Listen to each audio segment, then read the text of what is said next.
What is up, guys? Welcome back to the Keep It Hoop YouTube channel. So last week was pretty much just videos and content surrounding Michael Jordan and Kobe Bryant. Those videos were really fun to do, so I hope you guys enjoyed watching them. But this week we're right back to what's going on in the NBA today and recently. So first of all, I wanted to talk about what happened with Draymond Green, Klay Thompson, Wayne Ellington, and Rodney McGruder. Almost forgot his name already. But going off of what Draymond talked about and just kind of the most detailed things that he went over, right?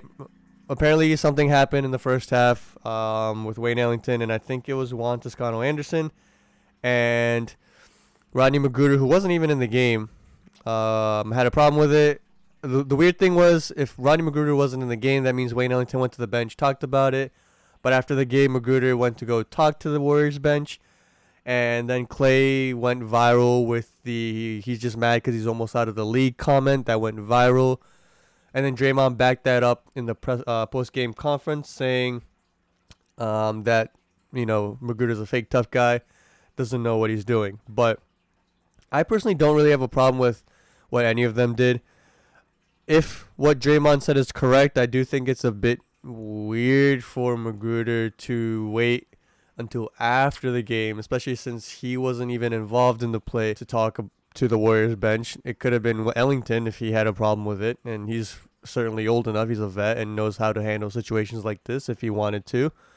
And, I don't think McGruder's really gotten into too many things in the past, not that I can remember at least. So it was a bit weird.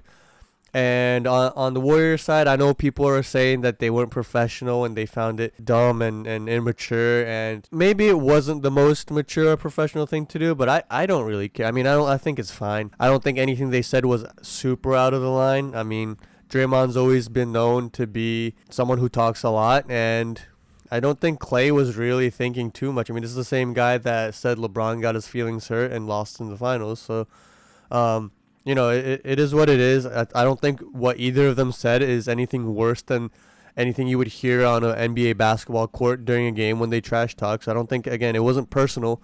Neither of them said anything about his family or anything like that. So, I don't think it was too bad, and I think it's fine.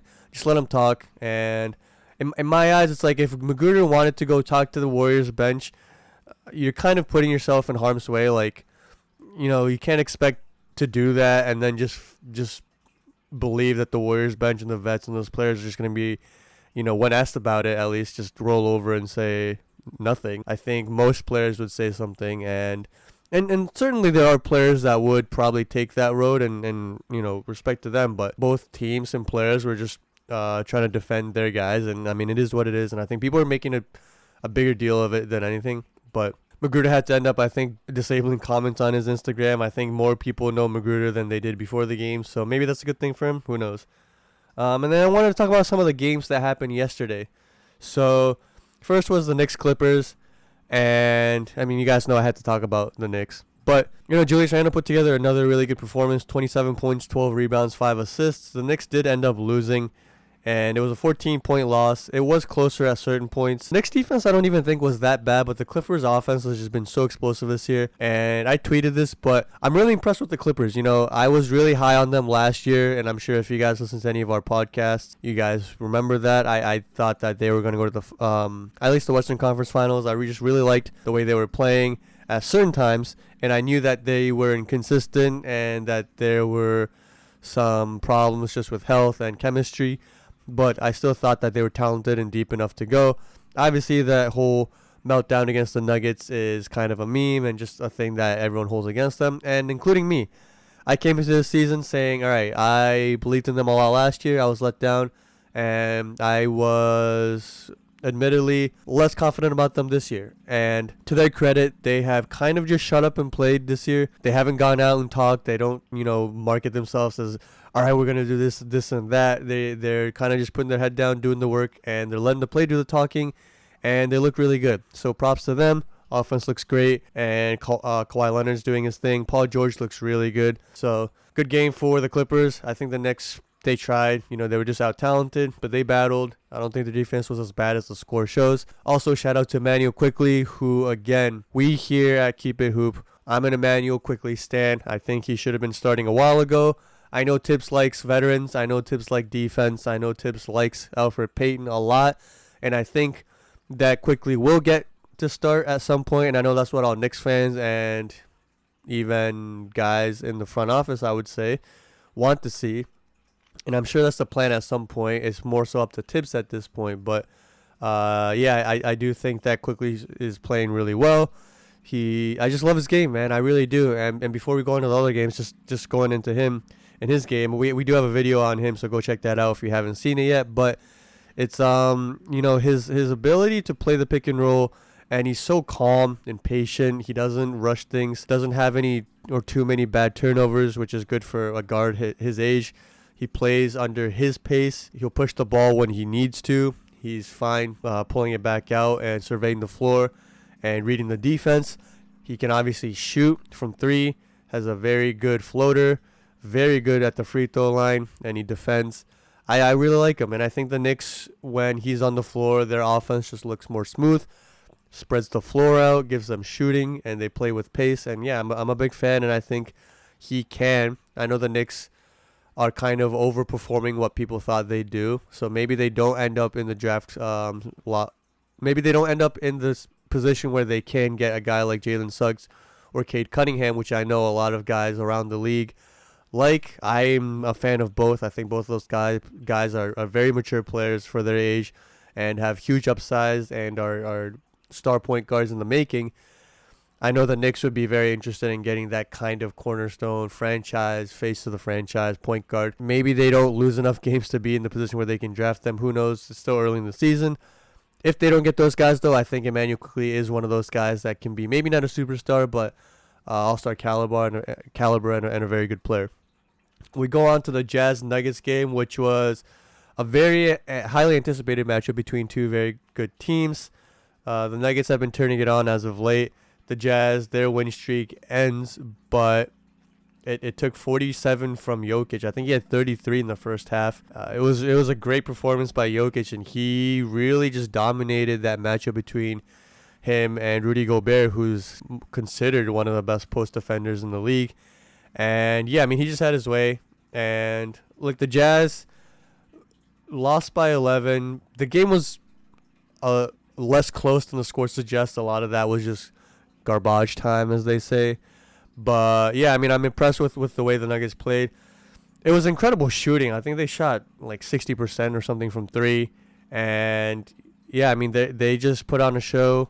They did that without, Jokic, it was mostly Jokic, right? And so Will Barton had a good game, but MPJ was pretty quiet. And the good thing for the Jazz is Bogdanovic has been playing well. He had 29 last night and then 31 the game before. And he's been kind of inconsistent this year. He's had some good games, some bad ones. But I was just really impressed with the Jazz overall in the sense that, like, they're 15-5 after yesterday's loss. And in a league where most of the top teams are anchored by multiple stars, right? You have LeBron and AD. You have Ben Simmons and Embiid. You have Kawhi and PG. And KD and Kyrie and James Harden. And most teams just have two or three guys, and the Jazz have Donovan Mitchell's like their guy, right? But after that, it's four just really, really solid players, right? You have Rudy Gobert anchoring that defense, and Quinn Snyder's a very, very defensive-minded coach. You have Bogdanovic and Mike Conley and Joe Ingles and Jordan Clarkson, who are all very above-average players and just doing really good things this year. And they just play good team basketball and know their roles. They stick to their assignments, and they play together. And they remind me a little bit of that Atlanta Hawks team in the early 2010s that would do really well in the regular season. I still don't know how they fared in the playoffs, because I do think a lot of times in the playoffs, the team with the best player, the stars, wins. I think this is just the NBA is built that way. I think basketball is built that way. That being said, I mean, I'm still a fan of what the Jazz are doing. They've certainly blown me away, and I think they've exceeded my expectations of them and are overachieving. Again, who knows if they'll keep this up, but they've been an interesting team to watch so far. The Pacers, we'll go over real quick. They blew a pretty big lead. Just a bad game. Just a bad game for them. And got outscored a lot in the fourth. And yeah, lost a game where I don't think Philly had Joel Embiid. Raptors Magic game, not much to take away from that game except the little chippiness between Aaron Gordon and Kyle Lowry. Gordon had a little payback at Lowry for the dirty foul that Lowry had in the playoffs or in the bubble last year. And what sucks for Gordon is that he was actually having a solid game, but he actually had to leave the game. I think he sprained his ankle pretty badly. He was on crutches leaving the game. Pascal Siakam did have a nice game with 30 and 10, and they need him to turn it on, man. The Raptors are playing a bit better, 8 and 12 now. They started the season really slow. And look, that team, Fred VanVleet is really good, and Chris Boucher has been a nice surprise, and Kyle Lowry is Kyle Lowry. But for them to really be what they were last year, before the bubble especially, Pascal Siakam needs to be that guy. And he's shown glimpses of it, but he just hasn't really lived up to what people expected from him. Still hope, and he's still young. I think he'll be fine, but they do need him to bounce back quickly. Now the Nets-Wizards game. I'm not even going to talk about the Cavaliers-Wolves game. I didn't watch it. Not much to talk about, really. But the Wizards-Nets game, 149-146, and yes, it was regulation game. Right, it was a regulation game, no overtime, 149-146. Besides the Wizards in the first, every team in every quarter, both teams in every quarter scored over 30 points, and it was just, it was like watching a glorified pickup game. It was just back and forth, and it was fun at a certain point. It was, I think it was at the beginning of the fourth, or there were certain points of it where it was fun, but I talked about this last week, and I've talked about this before. Having watched, I grew up watching early 2000 basketball, and I'm not saying that was prettier or more entertaining, but as a basketball purist, having grown up on that and not knowing anything else, there was a level of basketball purity to that which was interesting. It was different, right? And I'm not saying which one's better, but I just miss defense. Now, like Lakers Celtics over the weekend didn't reach 100, and a score like the Raptors Magic with 115-102 I can live with. 104-109 Cleveland and Minnesota I can live with. Some of these scores aren't that bad, but 149-146, that's just ridiculous, man. That's just too much. And it wasn't even just like, oh, both teams just got super hot on and just had one of those nights and had ridiculous, just ran really good offense. No, it was just guys going ISO and blowing past their guy and getting points. And the lack of defense is just, man, it's so bad to watch sometimes. It really is. And early 2010s is what I think a lot of people consider the golden age in terms of pace and balance of offense and defense, which I'll agree with, right? I like a little bit before that just because that's what I grew up watching, and those were my formative years of really becoming an NBA fan and learning basketball. But yeah, it gets too much sometimes. But regardless, Russell Westbrook played his best game as a Wizard, and I don't think it's a coincidence that it was against Brooklyn. That being said, he has looked better in his last couple of games. He said that the games that Washington didn't play and the games he missed with the COVID protocols really did help him, because he said he felt like he was playing on one leg with the quad injury to begin the season. He looked healthy. He looked very aggressive and was going to the rim more. He didn't have a lot of turnovers, which was good. And Bradley Beal, who was super passive in the first half, didn't take a lot of shots, kind of looked out of it. There was a picture and video that went a little viral of him in the huddle away from everyone. But I think as the game went on and as he saw that they could win this game, I think he realized he couldn't afford to be so passive, right? In a game, they were 3-12 going into yesterday. You got to take, every game. If any game's close, you got to put your heart out there. And, and I think Bradley Beal saw that this was a winnable game, and he turned it on in that second half as well. And even then, Brooklyn should have won. Brooklyn, like it's hard to count this as a win for Washington, because neither team really played well in terms of like overall basketball because of the defense. But Brooklyn turned the ball over a lot, and it really cost them. Their last turnover really cost them. And if you haven't seen, Bradley Beal hit a three coming down the floor. Joe Harris turns it over, and Kevin Durant picks it up. Or not Kevin Durant. Russell Westbrook picks it up, turns around, hits a big three. And TLC misses the easiest game winner of all time, aside from maybe the Brandon Knight one where he was on a breakaway. But Rui Hachimura was there a little bit, and TLC on his left. I know he's not lefty, but still, you got to make that, buddy. And, yeah, it was tough. It was tough. Tough loss for Brooklyn. And, I mean, as a Knicks fan, I was laughing. I was laughing my ass off. It was hilarious. But you know, you gotta, if you're a Nets fan or if you're a Nets player, coaching staff, ugly loss. And you know, they didn't have Harden, so there's that. But Harden's not gonna fix the defense. Harden's not gonna fix the turnovers.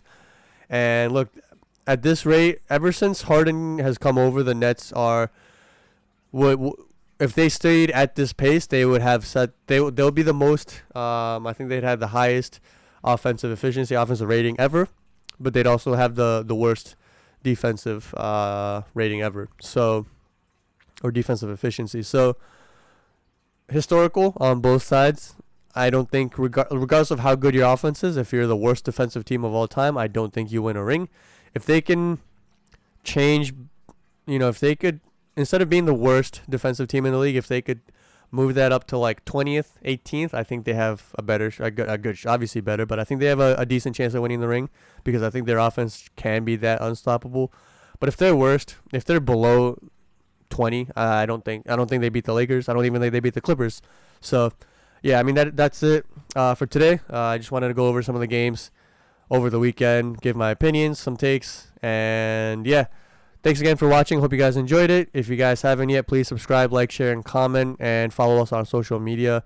Our pages and links will be in the description below. And yeah, we'll see you guys soon. Thanks for watching, and peace.